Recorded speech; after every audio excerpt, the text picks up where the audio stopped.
a soft yellow card, but ultimately it was stupid. It was clear for the official to see it, and he's raised his hands. And that 7-a-side soon thing, I mean, we've never ever seen a game get to that point. If anyone can tell me of a game that's happened in the professional ranks where it's been called off because too many players have been removed from the pitch for disciplinary reasons, then fine, tell me. But it's hyperbole. It's fine. I get it because it was soft. But at the same token, Will Smith was an idiot. That's how I see it. Anyway. I see both sides of it. I think I have sympathy for him that it was soft, but I have no sympathy for him that he did something stupid.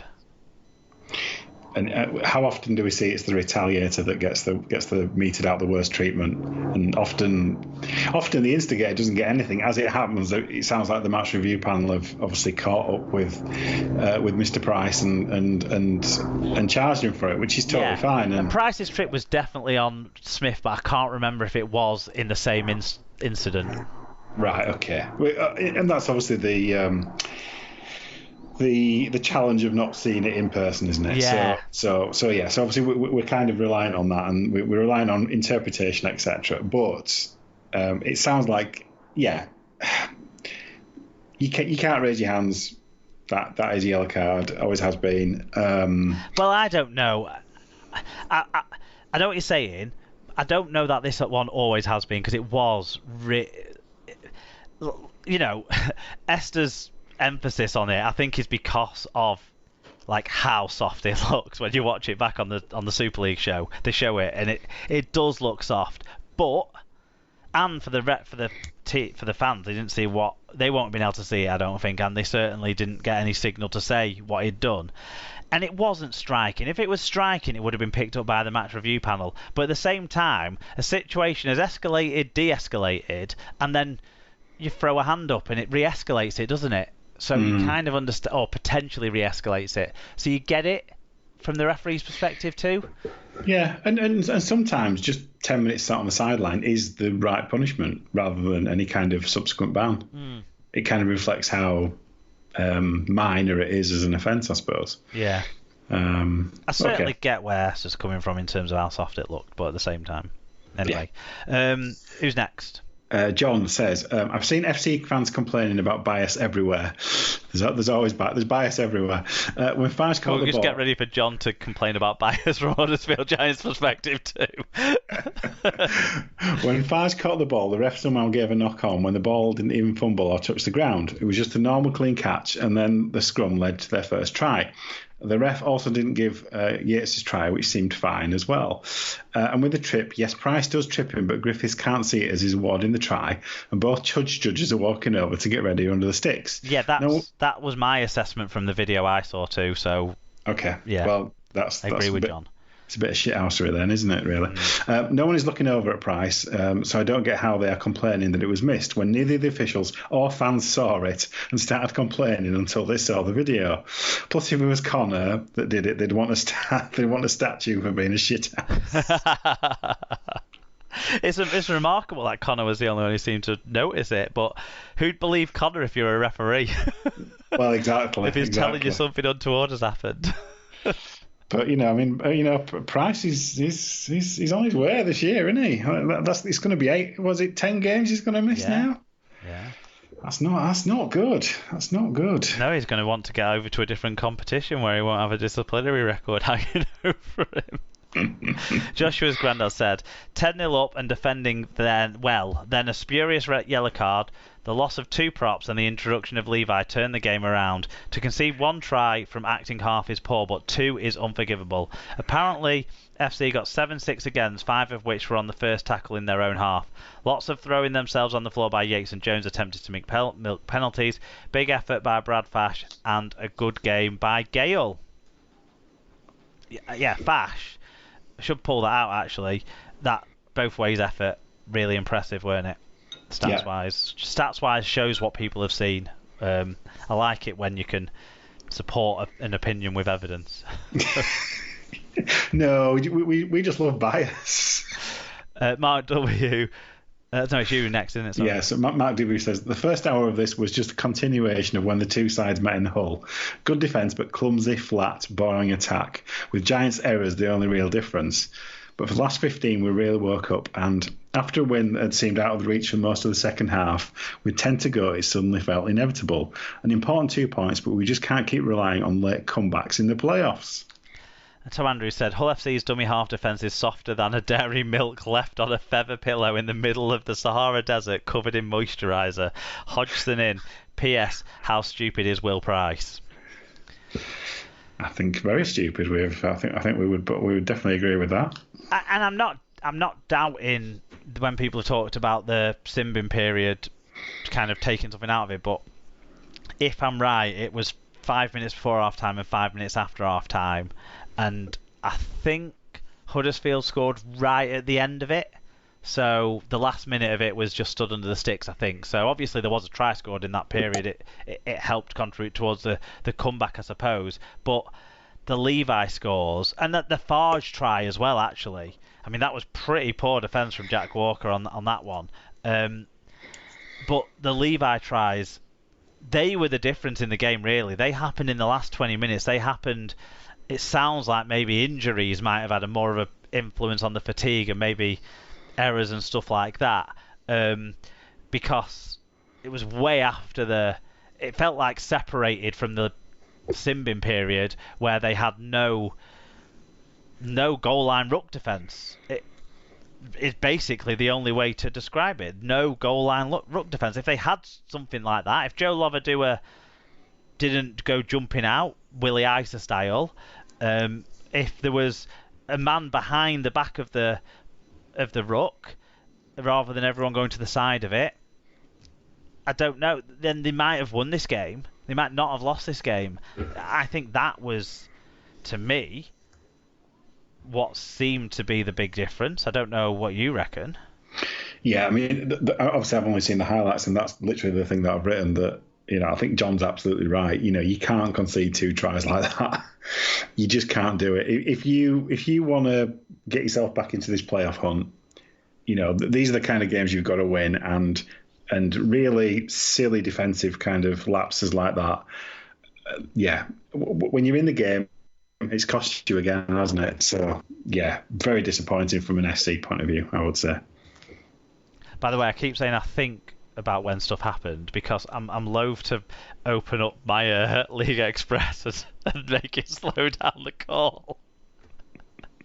Yeah, it's fine. We will assume that we're about right time. We'll get fact checked by people if we're not, so we'll appreciate that when it comes in. Will Price gets a 2-match penalty notice anyway for his grade B trip. Jordan Lane got a grade A dangerous contact charge, no match penalty notice for him from that. Couple of other bits of news around the two sides. Do you want to tell us what's been going on at Huddersfield? Yep, so veteran centre Leroy Cudjoe has signed a 1-year deal, and back rower Sam Hewitt has signed a 2-year deal to stay at Huddersfield. Yeah, I mean, Cudjoe's longevity is hugely impressive, and Hewitt's been decent recently, so... Yeah, I think both very good deals, I would say. Yep, and then Hull FC, outside back Mitieli Vula-Kijapani has signed a 1-year contract extension to stay with the club next season. And Hull FC have also announced the signing of centre Liam Sutcliffe from Leeds ahead of next season. The 27-year-old has signed on a 3-year deal at the MKM Stadium. So, I mean, that might mean Vula-Kijapani doesn't have to keep being played at centre out of position, potentially, with Sutcliffe coming in. If all of their frontline centres are fully fit, that's some selection headache for whoever the coach will be at Hull next year, assuming Hodgson still. Because you got Griffin there, you got Tumavavi there. That's some good talent in those positions.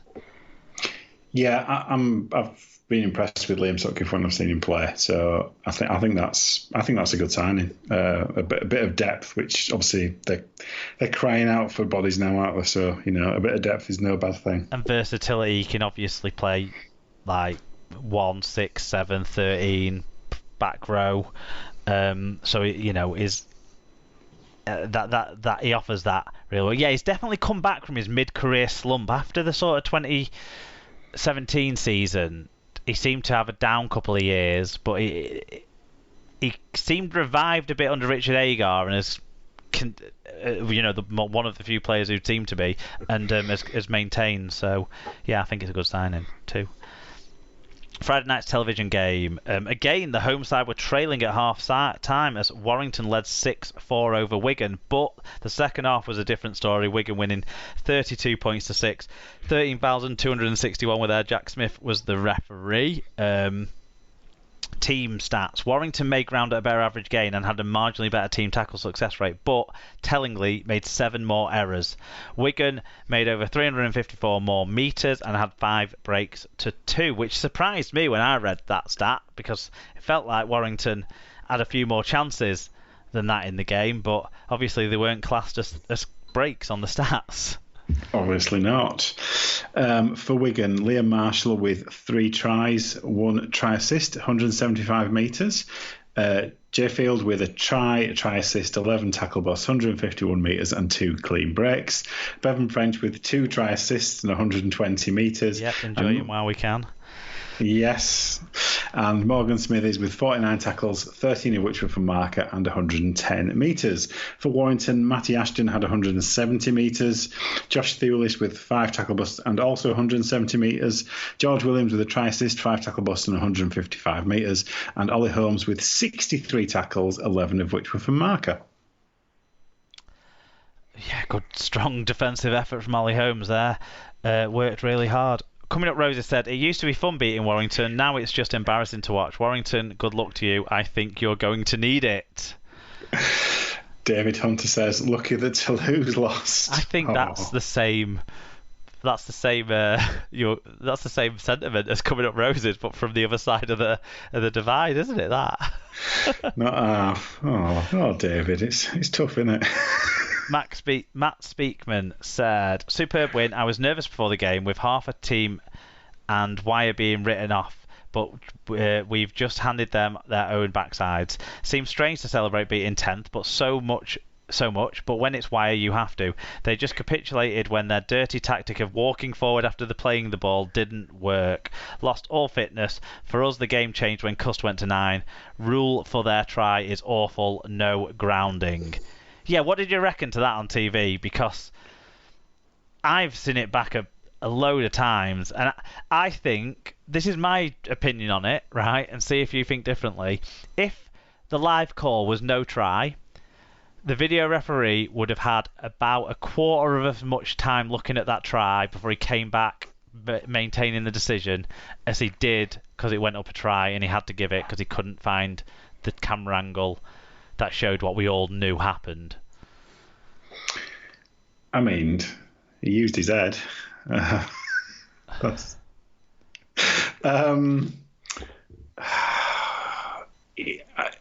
don't like seeing those given as tries when the ball is clearly like moving about and half grasped, half not, falling out of your hand. I don't like them being given, but I do understand why the referee would give it as a try on the field, and it would be given as a try on the field if it was any kind of non-televised game. And to be fair, if it was a non-televised game, the Bevan French no try from the scrum earlier on in the first half would have been given, and that was a much more egregious error, that time by the touch judge, who didn't see that he had both feet stood over out of touch when he jumped back into score to put the ball down. Can you not do that? I thought after Wembley last year you can do that. I thought that was fine. No, anyway, no. With the Curry one, I think he's lucky. So Pop the Mac says, good win in the end on a few occasions through trying too hard. When it's not your year, it's not your year. Tom Andrews said, Warrington in quote marks, played well and still got battered. Wigan boosted my fantasy team score very nicely. Wigan have become a fun team to watch this year. They obviously took notes from the mighty Robins. Then a couple of late ones. EFC78JU said, making the game too easy for them